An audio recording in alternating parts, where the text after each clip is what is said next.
By the end of today's video, you're going to understand Google Ads in such a way that you never waste money again paying for an ad that doesn't work. Or better yet, if you want to try doing ads yourself, you're going to understand exactly what you need to do. At the end of the day, though, you're going to be empowered more than ever before about Google Ads as a therapist in private practice. And at the end of the day, hopefully it helps your practice grow. Let's get right into it.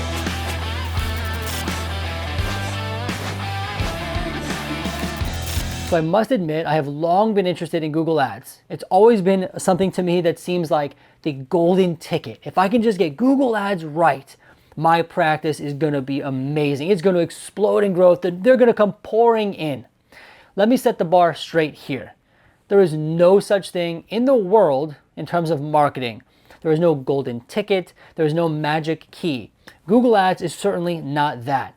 That being said, though, Google Ads can be a very powerful marketing tool if used properly. And that part right there, if done or used properly, most of us therapists have no idea what that means, right? A lot of different marketing people are selling you a Google Ads package. It sounds really good, and it maybe doesn't really work. Or maybe it does, but not the way you want it to. And I find that therapists are missing the knowledge about Google Ads that they need. And the first thing I want to share with you is what actually a Google Ad is and how it works. And so Google Ads is essentially what's called a pay-per-click model, I guess you would say, right? And so what happens is you pick a couple of keywords related to your service. So maybe it's anxiety therapy near me, or, trauma-informed care near me. And when someone clicks on those keywords or things related to those keywords, you end up paying for that click because they end up on your website. Let's say someone hops on Google, they want to find anxiety therapy near me. You've told Google that you're willing to pay for that anxiety therapy near me keyword. So that person searches, your ad shows up at the very top of Google as a sponsored post, right? That's the Google ad. That person clicks it. You've now paid a fee for that click. Now that person ends up perhaps on your website or something like that. They may or may not become a client, which we'll get into later, but that's what you're paying for. You're paying for that click. That's how a Google ad works. So you can see it's deceptively simple. And that's the first thing I want people to know, is that Google Ads are deceptively simple. You can hop on Google Ads right now, sign up for a free account, and launch an ad in probably 25 minutes. That ad will most likely not work, and you'll end up dumping a ton of money into it for no reason. And that is one thing I really don't like about the ads. They should not be that easy to set up when they don't work well. And so here's just a couple of things that you need to keep in mind that are not easy to set up. Number one, you have to keep track of the conversions that happen, right? You have to set up conversion tracking on your website. This involves putting a line of code in your website, on your landing page, on your phone number, right? So it's called conversion tracking. It's not that hard, but it's not that easy either. It takes a little bit of work to get that up and running. And then there's like trial and error. It's not easy. The other thing is choosing the right conversion goal or strategy for the ad.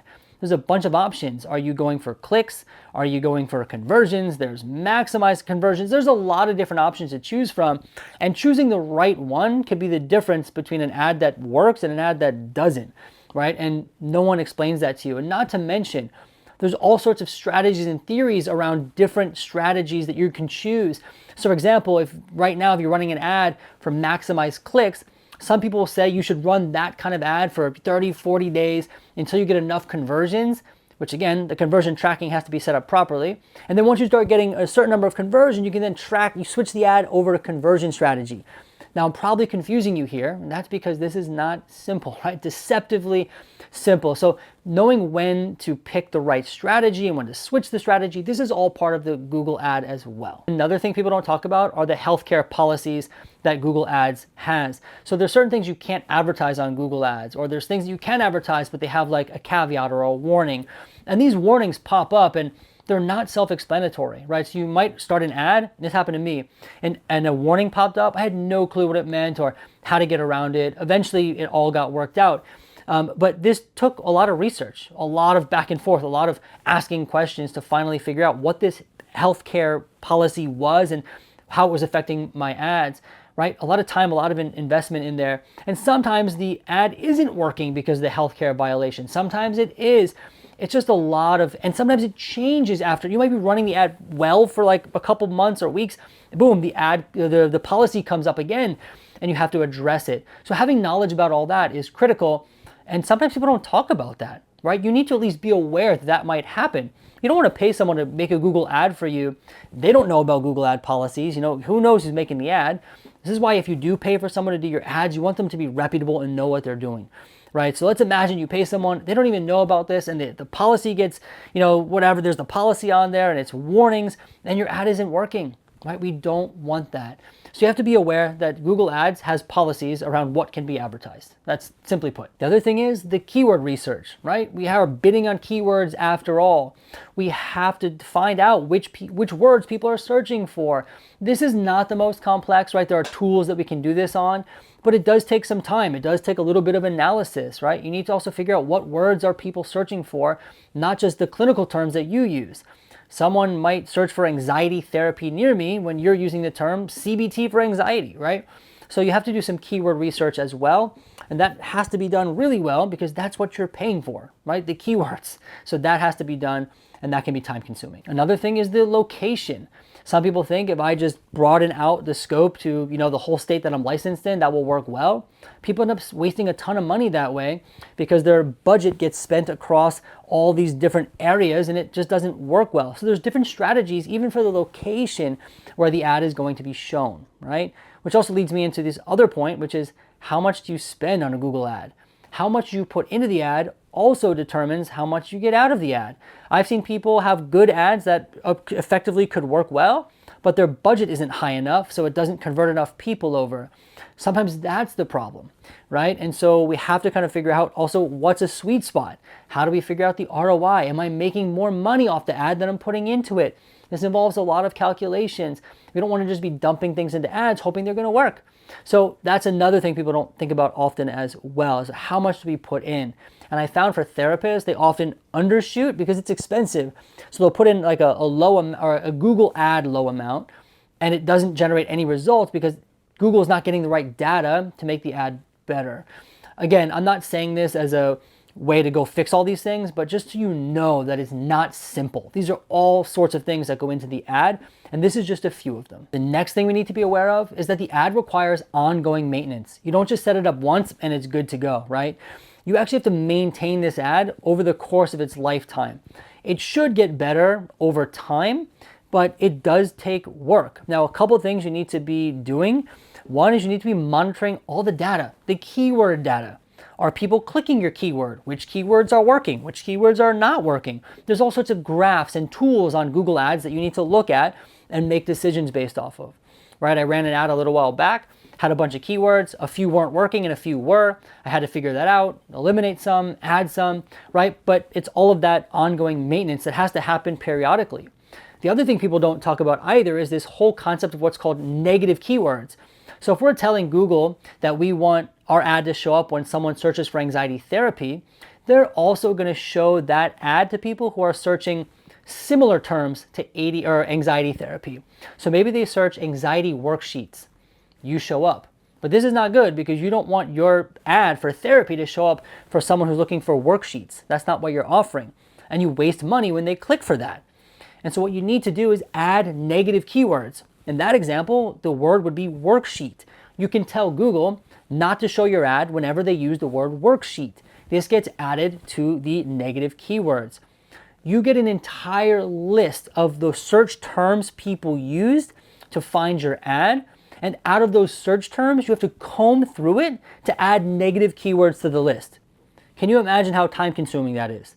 I think I ran an ad for a month. I had 800 search terms I had to go through to make sure that negative keywords were added to the list. This was very time consuming. And it requires ongoing maintenance, right? We also have to be monitoring the locations, which areas are working well, which are not. We have to monitor the budget. We have to monitor the strategy we're using. Like I said before, you might have to switch from clicks to conversions. All this to be said, it requires ongoing maintenance, and you need someone to do that, or you need to be able to do it. And then finally, this is one I see people overlooking so much, is that the website and landing page is really the make or break for your Google ad. So you might have an ad that shows up, right? Someone searches for anxiety therapy near me. They click it.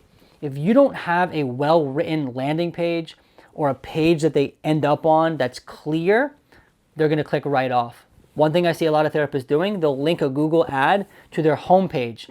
So someone searching anxiety therapy, they click it, their ad, it goes to their homepage, which has anxiety, depression, ADHD, CBT, and the person's confused. They're looking for anxiety, and they come to a page that's about everything under the sun.